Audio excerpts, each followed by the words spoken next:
Alright guys, so this is another video segment about how to use now the S Pen translator.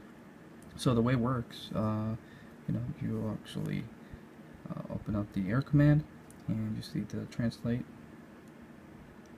You can tap here, and from top here you see it just pops right up here, and you have the option to drag with this little 6 dots here. That basically you can drag it anywhere and have it available whenever you can. So I have a document here that we can use for our example purpose. So assuming that they have this document, we have some Korean wording here and in English as well. So the way it works, you have the option here to translate from one language to another. Pretty self-explanatory. So let's tap here, for example. Let's say I saw some Korean language here and there. So let's just select. Okay, Korean.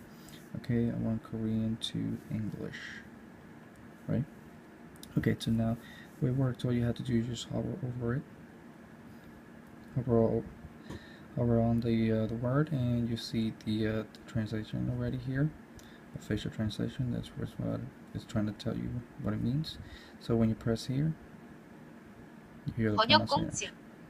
That's basically the pronunciation right there. 번역공증. Okay. So if we go back, select this one here. 결혼증명서. Which means marriage certificate. Now if you tap here, it will jump into the actual Google Translate. Okay, very neat actually. Sometimes it does provide you with the definition. Let's say for example, choose English, and let's go back to the Korean.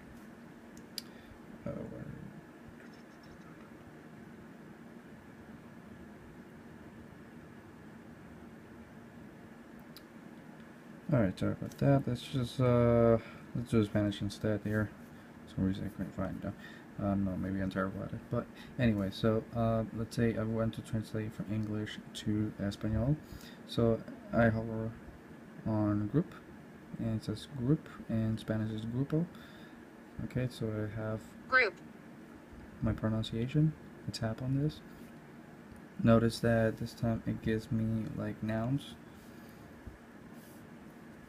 But notice that it's in Spanish, right? So it gives me nouns in Spanish as well. Adjectives, also in Spanish, and verbs as well.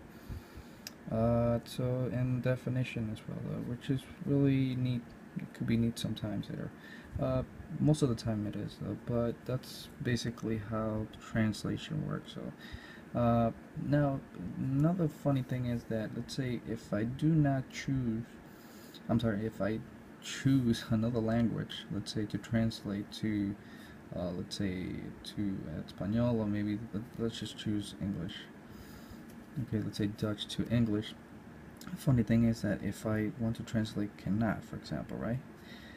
The word, if you notice that it's actually written the same way, but here says cannot. Well, it's separated. It's still the same, but it's funny when you press the pronunciation here. Listen carefully. Cannot. Cannot.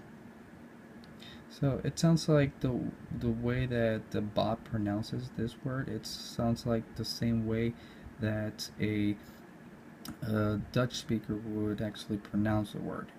So you give it a shot with any other language, and trust me, it will sound like if you will speak it English as a second language. So anyway, guys, so that's all about the Air Command Translate, and hope this really helps.